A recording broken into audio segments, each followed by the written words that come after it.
So, on January 27th, 1993, two girls aged 10 and 12 were wandering through a campground in Wayne Fitzgerald State Park, Illinois, running and playing along the interior woods.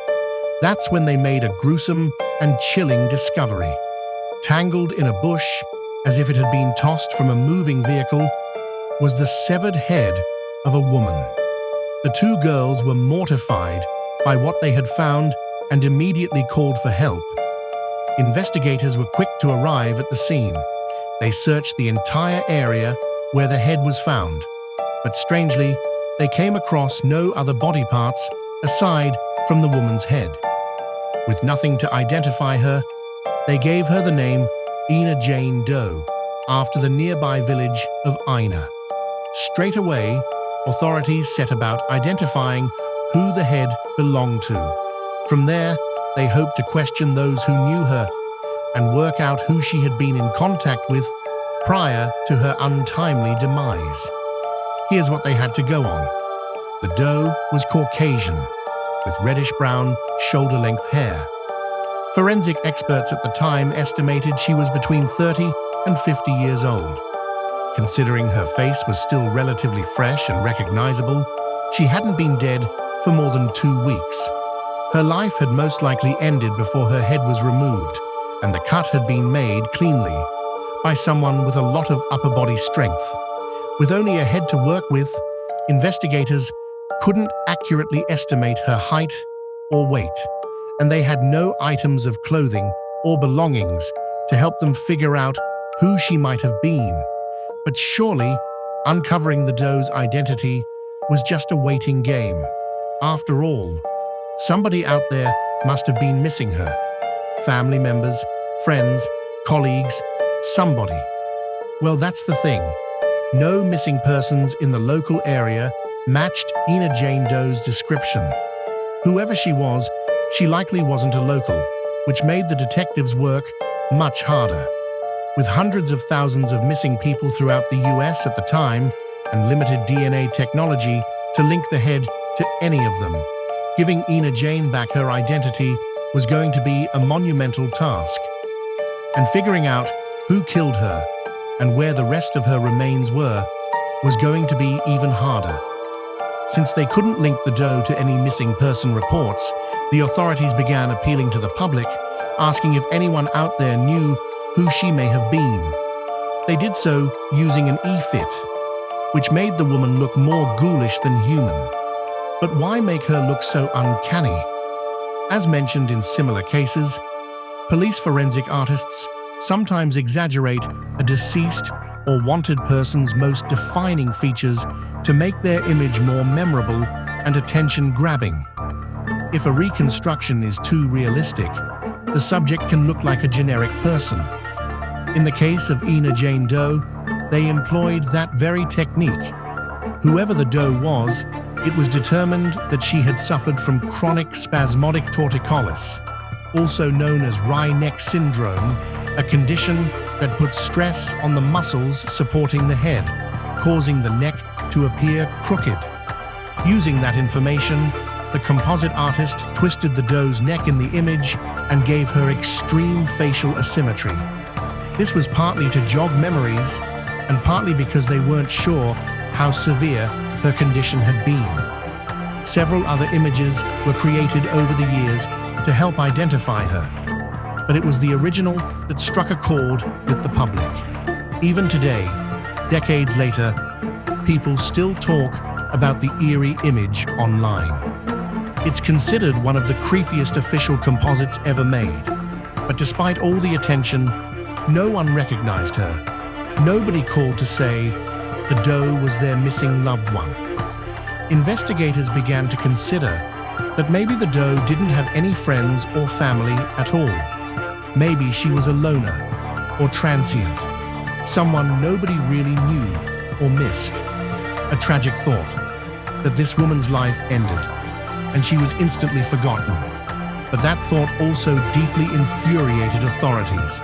It meant her killer, or killers, were going to escape justice. During the investigation, An employee at a rest stop near where the head was found brought something disturbing to police attention. The worker had found ominous graffiti inside a bathroom stall. It read, "Serial killer, March 93, 19 and counting, 5 men, 12 women, 2 children, a black, 8 white, 3 Hispanic.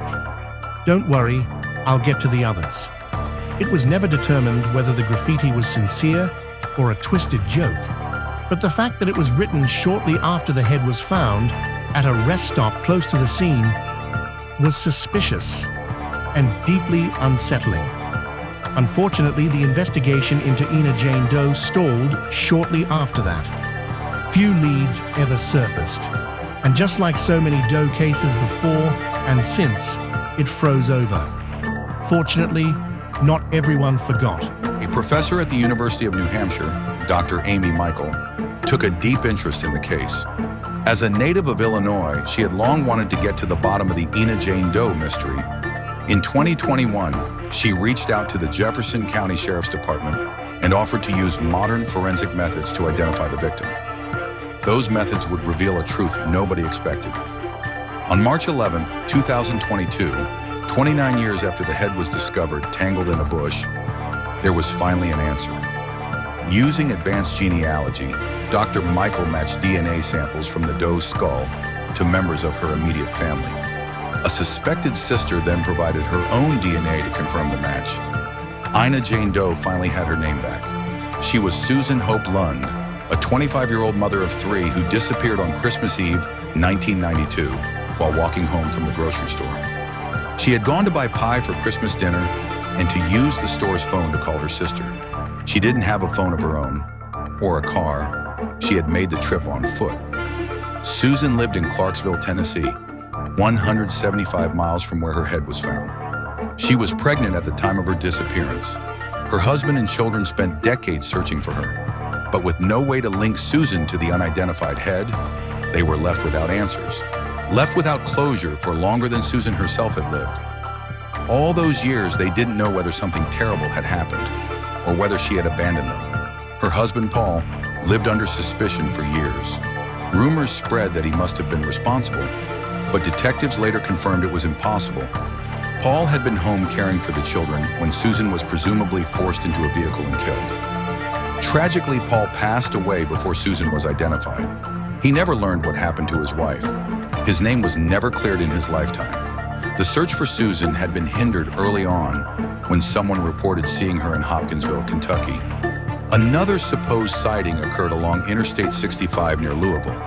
The tipster claimed she looked pale and thin and was wearing the same clothes she disappeared in. It's unknown whether these sightings were real, but considering Susan had been dead no more than 2 weeks when her head was discovered, she must have been alive for most of the 2 months she was missing. Whether she was held against her will or moved between locations remains unclear. It's also unknown whether she was killed in the state park or murdered elsewhere and her head transported there. So why didn't authorities link Susan's missing person report to the unidentified head sooner? In March of 1993, an anonymous woman called police claiming to be Susan Lund. She said she was alive and well and didn't want to be found. From then on, officers assumed Susan was alive and had run away from her family. Frustratingly, they closed the case without following up on who actually made the call.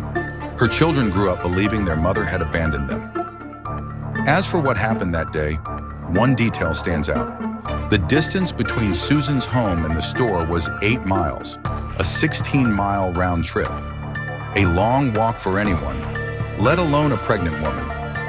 What we do know is this: Susan made it to the store. She phoned her sister, happy and excited about upcoming plans. Given the distance, it is likely she hitched a ride there. The person who drove her to the store was probably a good Samaritan. Sadly, the person who picked her up on the way back wasn't. Although Susan finally has her name, the identity of her killer remains a mystery. Many questions still linger. Who was the woman who called police claiming to be Susan? Was the graffiti message related? And where's the rest of Susan's body? Only her head has ever been found. Despite 29 long years passing, detectives are still working to bring the killer to justice. In a press conference, Sheriff Jeff Bullard stated, "In most homicide investigations, victim identification is done very quickly, and we can move forward following every lead. Our mission is still to find the truth about what happened to Susan." Looking back, it's easy to see why the original composite didn't generate leads. Susan's neck condition wasn't as pronounced as morticians believed. In fact, it was so mild it was barely noticeable. The exaggerated composite didn't jog memories the way it was meant to. Yet ironically, its eerie, uncanny quality kept public interest alive for decades. If not for that creepy image, far fewer people would have talked about the case, wondered who the head belonged to, or kept pushing for answers. In a roundabout way, that eerie picture may have been what helped give Susan back her name. Now let's make sure the case continues to stay alive, so that one day her killer can be named as well. If you have information pertaining to Susan's case, please contact Detective Captain Bobby Wallace at the Jefferson County Sheriff's Office.